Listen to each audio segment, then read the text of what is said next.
હવે ચલો ધ્યાન એ રાખજો.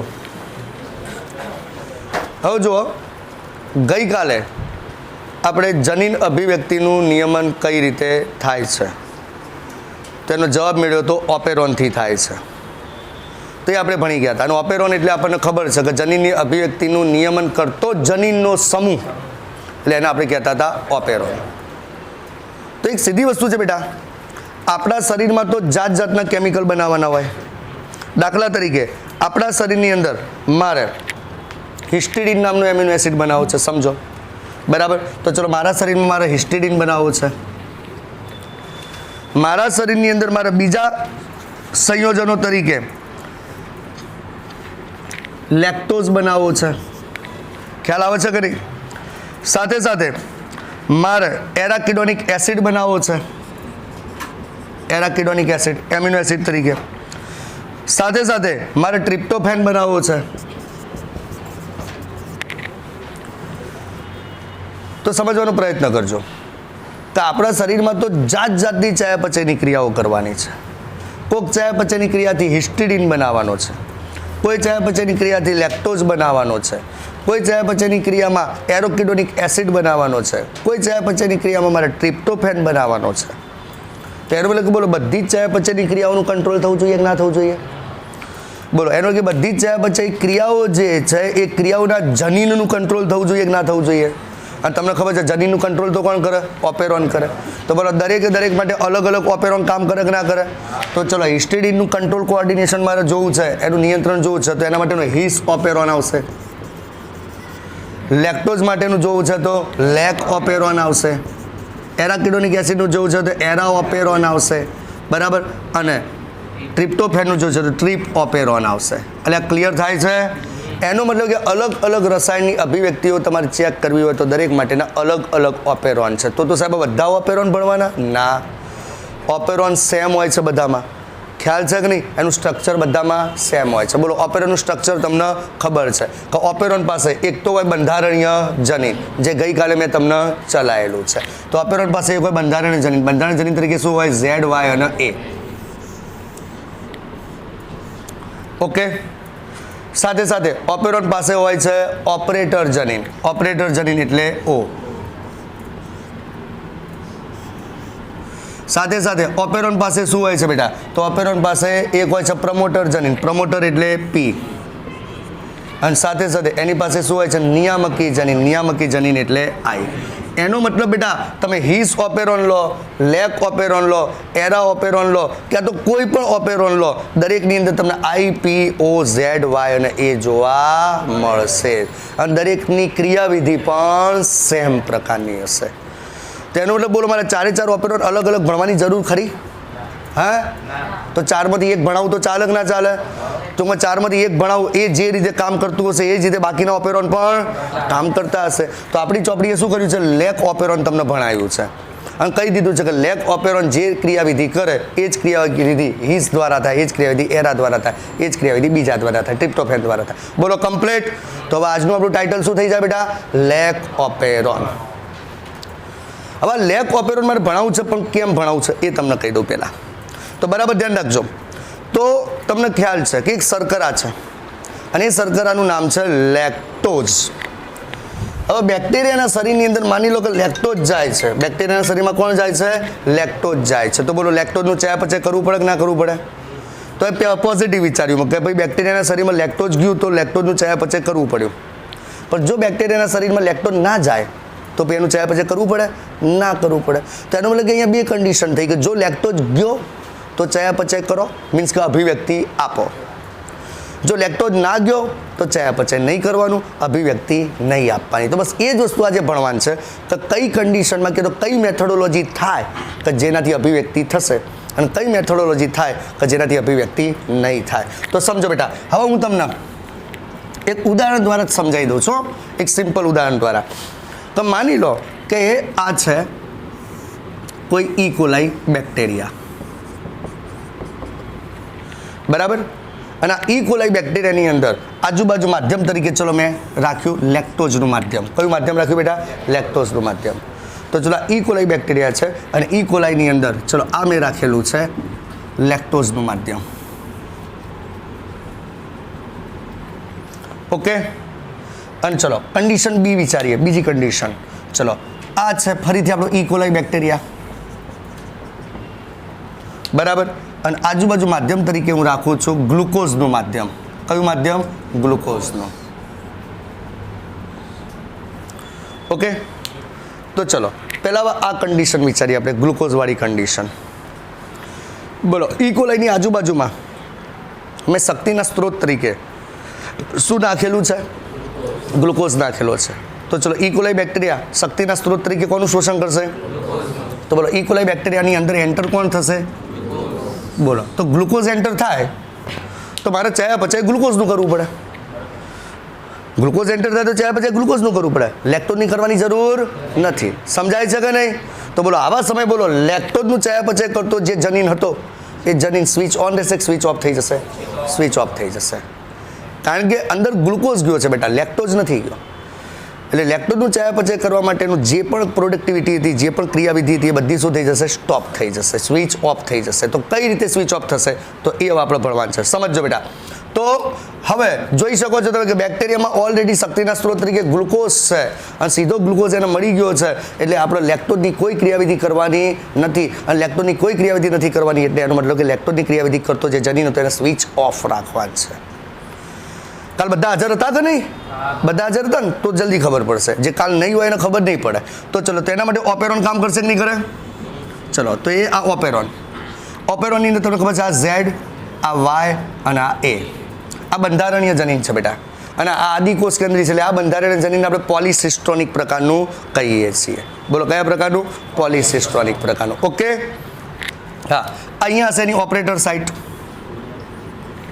અહીંયા હશે એનું પ્રમોટર સાઇટ અને અહીંયા હશે આઈ સાઇટ. હવે સાંભળજો બેટા, હવે સાંભળજો. બોલો હાલ મારે અભિવ્યક્તિ થવા દેવાની છે કે અભિવ્યક્તિ અટકાવવાની છે? કેમ અટકાવવાની છે ભાઈ? લેક્ટોઝની અભિવ્યક્તિ કેમ અટકાવવાની છે? કારણ કે બેક્ટેરિયામાં લેક્ટોઝ આવ્યો જ નથી, આવ્યો નથી એટલે એનું ચયાપચય કરવાનું થતું જ નથી, થતું જ નથી એટલે અભિવ્યક્તિ અટકાવવાની છે. અટકાવવાની એટલે બોલો સ્વિચ ઓન કરવું પડશે, સ્વિચ ઓફ? Switch off. હકારાત્મક કે નકારાત્મક?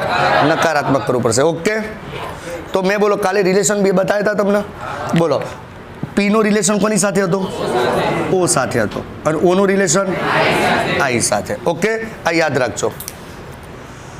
હવે એક વસ્તુ તમને ખાસ કહી દઉં, એક વસ્તુ ખાસ કહી દઉં, ચોપડીમાં કશે એનો ઉલ્લેખ નથી કે આ આઈ જેને તમે ઓપેરોનનો ભાગ માનો છો ને, ખરેખર આ આઈ એ સ્વતંત્ર જનીન છે. આમ જોવા જઈએ તો બંધારણીય રીતે આ આઈના ઓપેરોન સાથે કોઈ લેવા દેવા નથી. એ સ્વતંત્ર જનીન છે ભાઈ. તો સાહેબ સ્વતંત્ર જનીન છે તો એને કાઢી મૂકવો પડે, શું કરવા તમે રાખ્યો છે? સાંભળો બેટા, આઈ ભલે સ્વતંત્ર જનીન રહ્યો, એ પોતાનો અલગ એમઆરએનએ બનાવે છે, પોતાનું અલગ પ્રોટીન બનાવે છે, પણ એના વગર આ ઓપેરોનનું કામ શરૂ થતું નથી. એટલે કાર્યની દ્રષ્ટિએ ઓપેરોન સાથે જોડાયેલો છે, બંધારણ કે તો રચનાની દ્રષ્ટિએ નહીં. તો હવે શું થશે બેટા? તો કહી દીધું કે આઈ ખરેખર ઓપેરોનનો ભાગ નથી, પણ કાર્યની દ્રષ્ટિએ તે ઓપેરોન સાથે જોડાયેલો છે, એટલે મેં અહીંયા આગળ આઈ લખેલો છે. તો બોલો આઈ એ સ્વતંત્ર જનીન છે, મેં કીધું કે ના કીધું? હવે બોલો સ્વતંત્ર જનીન હોય તો પોતાનો અલગ એમઆરએનએ બનાવે કે ના બનાવે? હા કે ના? તો આઈ એ સ્વતંત્ર જનીન છે, સ્વતંત્ર જનીન છે એટલે પોતાનો અલગ એમઆરએનએ બનાવશે. ચલો અલગ એમઆરએનએ, આઈને આપણે નિગ્રાહક કે તો નિયામકી જનીન કહેતા હતા. તો આ એમઆરએનએ પણ હું શું કહીશ બેટા? નિગ્રાહી એમઆરએનએ. બોલો ક્લિયર? હવે નિગ્રાહી એમઆરએનએમાંથી જે પ્રોટીન બનશે એ પણ કયું પ્રોટીન બનશે? નિગ્રાહી પ્રોટીન બનશે. તો એમાંથી બની ગયું બેટા નિગ્રાહી પ્રોટીન. તો આ બની ગયું નિગ્રાહી પ્રોટીન. ઘણા લોકો એને નિગ્રાહક અણુ પણ કહેતા હોય છે. ઓકે, હવે જો આપણે કીધેલું જ છે, બોલો ઓની ઇન્ટરેક્શન કોની સાથે થવાની છે? આઈ સાથે. એટલે શું થશે? બોલો આઈએ બનાવેલો નિગ્રાહી એમઆરએનએ અને એમાંથી બનેલો નિગ્રાહી પ્રોટીન. બોલો પ્રમોટર અણુ તરીકે કે અવરોધક અણુ તરીકે? અવરોધક અણુ તરીકે, કારણ કે નિગ્રાહી છે એટલે અવરોધક કહેવાશે. બોલો અવરોધક અણુ તરીકે ક્યાં જતો રહેશે? ઓ સાથે જતો રહેશે. તો ચલો ઓપરેટર સાથે જોડાઈ ગયો. તો બોલો ઓપરેટરના જે ક્રમ હતા એને બંધ કરી દીધા, એને ઓપરેટર સાઇડને બંધ કરી દીધી. હવે તમે જ બોલો બેટા, ઓપરેટર સાઇટ બંધ થઈ ગઈ તો મેં કીધું હતું ભાઈ પી પાસે કોણ હાજર હતું? ઓલરેડી કાલ કીધું હતું પી પાસે કોણ હાજર હતું? તો આરએનએ પોલિમરેઝ હાજર હતો. પી પાસે કોણ હાજર હતો? RNA polymerase.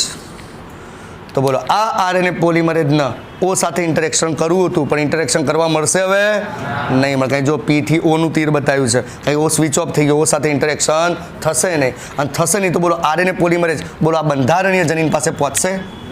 આ બંધારણીય જનીન છે, બોલો એની પાસે પહોંચશે નહીં? પહોંચે. એની પાસે નહીં પહોંચે તો બોલો પ્રત્યાંકન થશે? તો પ્રત્યાંકન અટકે. બોલો પ્રત્યાંકન અટકે એટલે એમઆરએનએ નહીં બને, એમઆરએનએ નું નિર્માણ અટકે. બોલો એમઆરએનએ નિર્માણ અટકે એટલે ભાષાંતર અટકે. બોલો ભાષાંતર અટકે એટલે પ્રોટીનનું નિર્માણ અટકે. ખબર છે ને? પ્રોટીન નિર્માણ અટકે.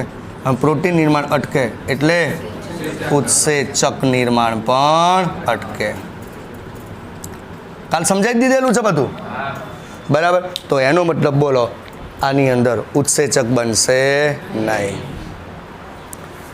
બરાબર? Switch off. ઉત્સેચક બનશે નહીં, સ્વિચ ઓફ. કમ્પ્લીટ. તો આ હકારાત્મક નિયમન થયું કે નકારાત્મક? નકારાત્મક નિયમન થયું. સમજ્યા? હવે તમને પ્રશ્ન થાય કે સાહેબ તો અહીંયા જુઓ ઓને કામ કરવાનું હતું તેનો અલગ પ્રમોટર હતો બરાબર? તો અહીંયા આઈને કામ કરવાનું છે તો આઈનો પણ અલગ પ્રમોટર જોવે કે ના જોવે?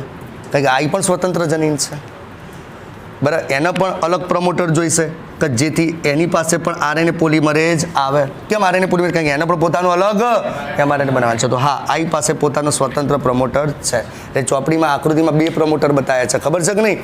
બોલો એક પ્રમોટર કોના માટેનો? ઝેડ વાય અને એ માટેનો. એટલે સમજ્યા કે નહીં? એક કોના માટેનો? ઝેડ વાય અને એ માટેનો, અને એક કોના માટેનો? સ્પેશિયલી આઈ માટેનો. એટલે ક્લિયર? તો બોલો બેટા આટલે સુધી મેં ચલાવ્યું હકારાત્મક ચલાવ્યું કે નકારાત્મક? બરાબર. એટલે સ્વિચ ઓન ચલાવ્યું કે સ્વિચ ઓફ? કેમ સ્વિચ ઓફ કરવું પડ્યું? કારણ કે માધ્યમ તરીકે શું હતું? ગ્લુકોઝ હતું. લેક્ટોઝનું ચયાપચય કરવાની જરૂર હતી નહીં, એટલે મારા બીટા ગેલેક્ટોસાઇડેઝ નામનો આમ તો ઉત્સેચક બનાવવો પડત, પણ બનાવવો પડ્યો નહીં. પણ હવે આ કન્ડિશન વિચારો ભાઈ, આ કન્ડિશન વિચારો. બોલો આ કન્ડિશનની અંદર શું છે ભાઈ? આપણો જે ઇકોલાઈ બેક્ટેરિયા છે ને કયા માધ્યમમાં નાખ્યો છે તમે? લેક્ટોઝના માધ્યમમાં નાખેલો છે. એટલે નાખ્યો છે કે નહીં? તો બોલો લેક્ટોઝના માધ્યમમાં મેં નાખેલો છે. આના જ આકૃતિમાં બતાવી દઉં ચાલશે કે નહીં? તો ચલો આના જ આકૃતિમાં બતાવી દઉં છું. હવે જોજો શું થાય છે. ધ્યાન અહીંયા. તો ચલો હવે આ આકૃતિ બોલો ઇકોલાઈ બેક્ટેરિયા લેક્ટોઝવાળા માધ્યમમાં છે. હવે લેક્ટોઝવાળા માધ્યમમાં હોય એટલે સીધી વસ્તુ છે, અંદર કોણ જવાનું? લેક્ટોઝ જવાનું. હવે લેક્ટોઝ જાય. હવે શક્તિનો સ્ત્રોત એના માટે લેક્ટોઝ નથી, શક્તિનો સ્ત્રોત એના માટે શું છે? ગ્લુકોઝ અને ગેલેક્ટોઝ છે.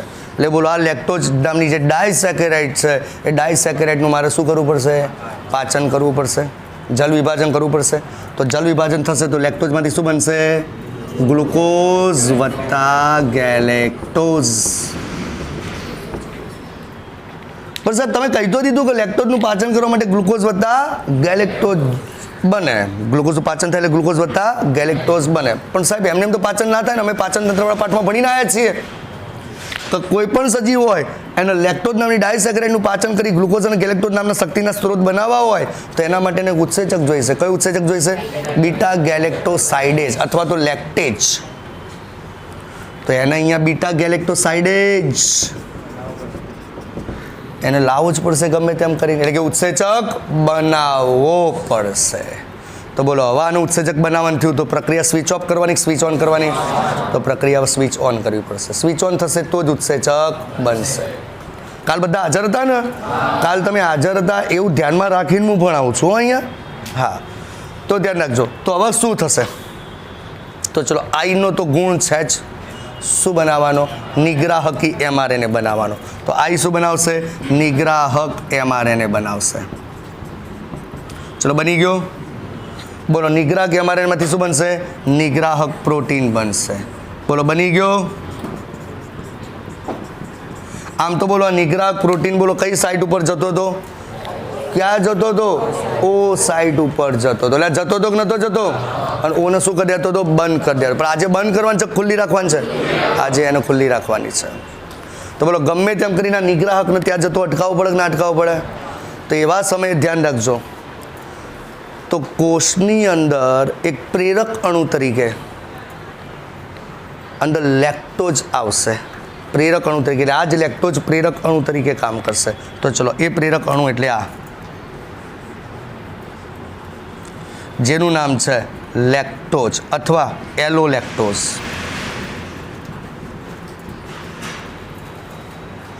આ લેક્ટોઝ કે તો એલોલેક્ટોઝ એ સીધો કોના સાથે જોડાઈ જશે? નિગ્રાહકી પ્રોટીન સાથે. તો બોલો હવા નિગ્રાહકી પ્રોટીન બોલો આની સાથે જોડાઈ શકે એવી કન્ડિશન રહી ના. તો બોલો હવા નિગ્રાહકી પ્રોટીન બોલો સક્રિય રહ્યો કે નિષ્ક્રિય થઈ ગયો? નિષ્ક્રિય. તો હવા નિગ્રાહક પ્રોટીન બેટા નિષ્ક્રિય થઈ ગયો. તો બોલો નિષ્ક્રિય થયો તો બોલો હવે બોલો નિષ્ક્રિય થયો તો હવે બોલો ઓપેરોન સાઇટ ઉપર જઈ શકશે? સોરી, ઓપરેટર સાઇટ ઉપર જઈ શકશે? હા કે ના? હા કે ના? નહીં જઈ શકે. તો બોલો ઓપરેટર સાઇટ કેવી રહેશે? ખુલ્લી રહેશે. અને ઓપરેટર સાઇટ ખુલ્લી રહે તો બોલો આ આપણો પ્રમોટર પાસે રહેલો આરએનએ પોલિમરેઝ બોલો ઝેડ પાસે જશે. અને ઝેડ પાસે જશે એટલે બંધારણ જનીનને વાંચશે અને વાંચતા કમ્પ્લીટ એમઆરએનએ બનાવી દેશે. પણ ભૂલી ના જતા આ જે બંધારણ જનીન છે મોનોસિસ્ટ્રોનિક નથી, આદિકોષ કેન્દ્રીનો છે, પોલિસિસ્ટ્રોનિક છે. આગળ મેં ચલાવેલું છે એટલે બરાબર ને. એટલે એક એમઆરએનએ એક કરતા વધારે ઉત્સેચક બને. એટલે આમાં ત્રણ ઉત્સેચકો બનશે. એટલે એમઆરએનએ બન્યું એટલે પ્રોટીન બનવાનું, પ્રોટીનમાંથી ઉત્સેચક ત્રણ. એક ઉત્સેચક બનશે બીટા ગેલેક્ટોસાઇડેજ, બીજો બનશે પરમિએઝ અને ત્રીજો બનશે ટ્રાન્સ એસિટાઇલેજ. તો ત્રણ ઉત્સેચક બને છે અને ત્રણ ઉત્સેચક સંયુક્ત રીતે જોવા જઈએ તો લેક્ટોઝના ચયાપચય માટે સંકળાયેલા છે. પણ હા, કામ દરેકના અલગ અલગ છે. જેમ કે બીટા ગેલેક્ટોસાઇડેજ એ શું કામ કરે તે તો ખબર જ છે. શું કામ કરે? લેક્ટોઝનું સીધું જળ વિભાજન કરી દે, પાચન કરી દે ગ્લુકોઝ વત્તા ગેલેક્ટોઝમાં. ઓકે, હવે જોજો ટ્વિસ્ટ આવે છે. આ પરમિએઝ શું કરે? નામ છે પરમિએઝ. જે આ બેક્ટેરિયાના કોષ રસ પટલની પરમિએબિલિટી વધારે. પરમિએબિલિટી એટલે પારગમ્યતા. પરમિએજ નામ ઉપરથી એટલે હાથે કરીને અંગ્રેજી બોલ્યો કે પરમિએજ એટલે પરમિએબિલિટી વધારે. પરમિએબિલિટી એટલે પારગમ્યતા. આ બેક્ટેરિયાના કોષ રસ પટલની પારગમ્યતા વધારે. કેમ પારગમ્યતા વધારે? તો ચોપડીમાં બે વિધાન લખેલા છે, અલગ અલગ જગ્યાએ અલગ અલગ. એક એવું લખ્યું છે કે પારગમ્યતા વધારશે તો બીટા ગેલેક્ટોસાઇડેજ ની પારગમ્યતા કરવામાં મદદ મળશે, ટૂંકમાં અવર જવર કરવામાં મદદ મળશે. એક વાક્ય એવું લખેલું છે કે આ ઉત્સેચક પારગમ્યતા વધારશે તો લેક્ટોઝના અંદર જવામાં મદદ મળશે. કારણ કે લેક્ટોઝ એટલે ડાયસેક્રેટ છે. સમજો, ભલે તમે બહારના માધ્યમમાં લેક્ટોઝ નાખી દીધો, પણ લેક્ટોઝ ડાયસેક્રેટ છે અને તમે 11મા ધોરણમાં ભણેલા છો ડાયસેક્રેટ એ પ્રવેશશીલ હોતું નથી. એટલે મારે કોષ રસ પટલને શું કરાવવું પડે? પ્રવેશશીલ બનાવવું પડે. એટલે આ પરમેજ ઉત્સેચક શું કરશે? કોષ રસ પટલની પારગમ્યતામાં વધારો કરશે કે જેથી લેક્ટોઝ અંદર જઈ શકે. એટલે આ સમજાય છે? ક્લિયર? એટલે બે અલગ અલગ વિધાન છે. હું હમણાં બંને બતાવું તમને. એક વિધાનમાં એવું લખ્યું છે કે પરમિએજ શું કરે છે? કોષ રસ પટલની પારગમ્યતા વધારી અને બીટા ગેલેક્ટોસાઇડેઝને પારગમ્ય બનાવે છે, મીન્સ કે એની અવર જવર કરાવે છે. બીજું વાક્ય એવું લખ્યું છે કે લેક્ટોઝને અવર જવર કરાવે છે. તો આપણે શું કરવું? તો મારા મતે તો એ લેક્ટોઝને અવર જવર કરાવે છે. બરાબર? આ તો જો બે વિધાન આપેલા હોય તો પહેલું લેક્ટોઝવાળું લખવાનું. સમજી ગયા? લેક્ટોઝની અવર જવર કરાવે. હવે જુઓ, હવે તમે સમજી ગયા છો કે જેવો લેક્ટોઝને અંદર જાય બરાબર એટલે તરત જ બોલો ક્લિયર થઈ ગયું. ઝેડ વાય એ શું કર્યા છે? ત્રણ ઉત્સેચકો બનાવેલા જ છે. ત્રણેયનું કામ તમને ખબર પડી ગઈ છે. આ છેલ્લાનું કામ હું નહીં બોલ્યો. છેલ્લો ઉત્સેચક કયો છે બેટા? ટ્રાન્સ એસિટાઇલેજ. એનું કામ હું નહીં બોલ્યો કારણ કે ચોપડીમાં આપેલું નથી. એટલે કેમ નહીં આપેલું એ કહી દો, કારણ કે એનું હજુ કામ શોધાયું જ નથી. એવું નહીં કે આપેલું નહીં, કામ જ નહીં શોધાયું. હજુ સુધી વૈજ્ઞાનિકો એનાથી અજ્ઞાત છે કે આ ઉત્સેચક શું કામ કરે છે, હજુ શોધી શક્યા નથી. બેના કામ શોધાઈ ગયા. બોલો ક્લિયર? કમ્પ્લીટ? પણ હવે તમને એક પ્રશ્ન ના થયો મગજમાં? થવો જ જોઈતો હતો કે જો સાહેબ તમે આ પરમિએજને કીધું, પહેલાં તો પરમિએજ બન્યો ક્યારે એમ કહો? પરમિએજ ક્યારે બન્યો? ખબર ક્યારે પડી કે મારે પરમિએજ બનાવવું પડશે, બીટા ગેલેક્ટોસાઇડેજ બનાવવું? ખબર ક્યારે પડી? બરાબર, હું તમને હિન્ટ આપું છું. ખબર ક્યારે પડી કે આ ત્રણ ઉત્સેચક બનાવવા પડશે? બોલો. લેક્ટોઝ અંદર જાય ત્યારે. લેક્ટોઝ અંદર જાય ત્યારે કે કોષની અંદર લેક્ટોઝ દેખાય ત્યારે હવે લેક્ટોઝ આવ્યો, હવે ચલો આ 3 ઉત્સેચક બનાવવા પડશે. એટલે કે લેક્ટોઝ અંદર જાય ત્યારે ખબર પડે કે આ 3 ઉત્સેચક બનાવવા પડશે. બરાબર ને? પણ એક બાજુ તમે એમ કહો છો કે જ્યાં સુધી પરમીય જ નહીં પડે ત્યાં સુધી લેક્ટોઝ અંદર નહીં જાય. એટલે સારું, આ તો ગાભા કાઢી નાખે છે. એક બાજુ તમે એમ કહો છો, નહીં સમજ્યા લાગતા, અમુકનો ટપ્પો નહીં પડ્યો, ફરીથી બોલું, જેને ખબર ના પડી હોય ધ્યાન રાખજો. એક બાજુ તમે એમ કહો છો કે ભાઈ જ્યાં સુધી અંદર કોષમાં જેમ કે ચલો અહીંયા આગળ કેમ 3 ઉત્સેચક નતા બન્યા? કે લેક્ટોઝ નતો એટલે 3 નતા બન્યા. ખબર પડે છે? જ્યારે અહીંયા કેમ 3 બન્યા? લેક્ટોઝ છે એટલે 3. એનો મતલબ કે જ્યાં સુધી લેક્ટોઝની હાજરી નહીં દેખાય ત્યાં સુધી આ 3 ઉત્સેચક નહીં બને. ઓકે ને? પણ લેક્ટોઝની હાજરી અંદર દેખાય ક્યારે? જ્યારે બહારથી અંદર જાય ત્યારે. અને એક બાજુ તમે કહો સાહેબ બહારથી અંદર નહીં જઈ શકે. કેમ નહીં જઈ શકે? જ્યાં સુધી પરમીય જ નહીં પડે ત્યાં સુધી નહીં જઈ શકે. એટલે આ તો વિરોધાભાસી વાત થઈ કે ના થઈ?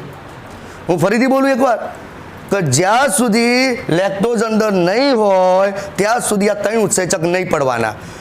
બરાબર? અને જ્યાં સુધી પરમીય જ નહીં પડે ત્યાં સુધી લેક્ટોઝ અંદર નહીં હોય. હવે થોડું ખબર પડી?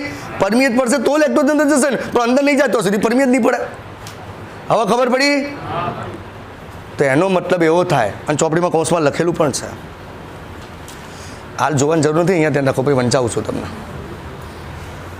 કે ભાઈ ભલે આની અંદર સ્વિચ ઓન સ્વિચ ઓફ થતું હોય પણ આ લેક ઓપેરોન છે ને એ થોડાક અંશે તો ઓલરેડી અભિવ્યક્ત હોય જ. થોડાક અંશે તો ઓલરેડી અભિવ્યક્ત હોય જ, એટલે થોડાક અંશે તો સ્વિચ ઓન હોય જ. કારણ કે થોડાક અંશે સ્વિચ ઓન હશે તો તમારો પરમીએજ બનશે, અને પરમીએજ બનશે તો લેક્ટોઝ અંદર જશે. સમજ્યા કે નહીં આખી વસ્તુ? એટલે ક્લિયર થયું? બાકી જો બિલકુલ જો એ સ્વિચ ઓન ના હોય બરાબર તો પરમીએજ તો લેક્ટોઝ અંદર જાય જ નહીં. લેક્ટોઝ અંદર જાય જ નહીં તો પરમીએજ બને જ નહીં. એટલે સમજ્યા કે નહીં આખી વસ્તુ? અને પરમીએજ બને નહીં તો પાછો નવો લેક્ટોઝ અંદર જાય જ નહીં. એટલે લેક્ટોઝને અંદર ઘુસાડવા માટે પારગમ્યતા બદલવી પડે, અને પારગમ્યતા બદલવા માટે તમારે શું કરવું પડે? પરમીએજ પાડવો જ પડે. એ થોડાક અંશે તો અભિવ્યક્ત હોય જ. બોલો બેટા કમ્પ્લીટ? તો બોલો અહીંયા કેટલા સ્ટેપ ભણ્યા? આપણે 2 ભણ્યા કે નહીં? એક એવી જગ્યા કે જ્યાં સ્વિચ ઓફ રાખવાની હતી, અને એક એવી જગ્યા કે જે સ્વિચ ઓન રાખવાની હતી. ઓકે? પણ ભાઈ ઘણી વખત એવું પણ થતું હોય છે સાહેબ કે વારે ઘડીએ ઓન ઓફ કરવું પડે. વારે ઘડીએ કરવું પડે કે ના કરવું પડે? કોઈક એવી ક્રિયા છે, દાખલા તરીકે ચલો ગઈકાલે જ વાત કરી, જો કે સુકોષ કેન્દ્રીમાં વસ્તુ શોધાઈ નથી, પણ ચલો આપણે લીમડાના, હાલ આ તો વિડીયોમાં મારે બોલાય નહીં, કોઈક જોત કે સાહેબ તો લીમડાના સુકોષ કે આદિકોષ કેન્દ્રી કહે છે, પણ ધારી લો કે લીમડો એ આદિકોષ કેન્દ્રી છે. ધારો કે લીમડો આદિકોષ કેન્દ્રી છે. બરાબર? ઓકે? એટલે હવે જે જોવો ને એને ખબર પડે સાહેબ હાથે કરીને બોલ્યા છે. તો ધારો કે લીમડો આદિકોષ કેન્દ્રી છે. બરાબર? તો એમાં તો અભિવ્યક્તિનું નિયમન હવે શોધાઈ ગયું ને, સુકોષ કેન્દ્રીમાં નહીં શોધાયું, આદિકોષ કેન્દ્રીમાં તો શોધાઈ ગયું છે. તો લીમડો જો આદિકોષ કેન્દ્રી હોય તો એમાં તમને ખબર છે કે 12 મહિનામાં એકવાર મોર આવે છે ને પાછો જતો રહે છે, આવે છે ને જતો રહે છે, આવે છે ને જતો રહે. તો એનો કે સેક્સ્યુઅલ હોર્મોન બનતા હશે એને નહીં બનતા હોય, બનતા હશે એને નહીં બનતા હોય. Switch on switch off, switch on switch off. તો જ્યારે આવી કન્ડિશન આવે કે થોડા સમય માટે સ્વિચ ઓન કરવો પડે, થોડા સમય માટે સ્વિચ ઓફ કરવો પડે, થોડા સમય માટે સ્વિચ ઓન કરવો પડે, થોડા સમય માટે સ્વિચ ઓફ કરવો પડે, તો શું? એ તો આપણને સમજાયું જ નથી અંદર. તો એવા સમયે શું થશે બેટા? તો યાદ કરો કાલે મેં ચલાવ્યું હતું બેટા કે આ આઈ ખરેખર 2 પ્રકારના અણુઓ બનાવી શકે છે, એક નેગેટિવ પ્રકારનો અને એક પોઝિટિવ પ્રકારનો. તો એવા સમયે શું થશે ખબર છે બેટા? કે માની લો કે આ સ્વિચ ઓફ થઈ ગયો છે, સ્વિચ ઓફ. બરાબર? તો સીધો આ આઈ જ શું કરશે? પ્રેરક બનાવશે. એવા સમયે આઈ જ શું કરશે? સ્વિચ ઓફ ને સ્વિચ ઓન કરવા માટે, હા, સ્વિચ ઓફ થતો રોકવા માટે પ્રેરક ક્યાંથી લાવતા હતા? એટલે સ્વિચ ઓફ થતો રોકવા માટે પ્રેરક ક્યાંથી લાવતા હતા? બહારથી. લેક્ટોઝ ક્યાં તો એલો લેક્ટોઝ સ્વરૂપે. ખ્યાલ આવે છે કે નહીં? પણ માની લો કે ઓલરેડી સ્વિચ ઓફ છે ને એને સ્વિચ ઓન કરવો છે. તેવા સમયે બોલો જેને તાળું માર્યું એની પાસે જ ચાવી હોય ને, તો તાળું કોને માર્યું છે બેટા? આઈએ. તો ચાવી કોના પાસે હશે? આઈ પાસે. તો એવા સમયે આઈ પોતે શું કરશે? પ્રેરક અણુ બહાર પાડશે, અને એ પ્રેરક અણુ સીધો અહીંયા જઈને ચોંટી જશે. ખબર પડી? આમ પછી મારા રોયા આમ કરીને ખેંચી લેશે બહાર. બોલો કમ્પ્લીટ? એટલે બોલો શું થઈ ગયો? Switch on. અને આ તો ખબર જ છે તમને, આરએનએ પોલિમરેઝ જેઠાલાલની છત્રી જેવો જ હતો. સ્વિચ ઓફ હોય કે સ્વિચ ઓન હોય, વરસાદ હોય કે ના હોય, એ તો ઓલરેડી હાજર હોય જ. એટલે ખબર પડી ગઈ? ઓકે. તો અહીંયા તમારું લેક ઓપેરોન કઈ રીતે કામ કરે છે ખબર પડી ગઈ. આ જ રીતે હિસ્ટેરિનનું કરે, આ જ રીતે એરાનું કરે, ખબર પડી ગઈ. આ જ રીતે દરેક ઓપેરોન કામ કરે. હવે ટેક્સ્ટ બુકમાંથી વાંચી લઈએ આપણે.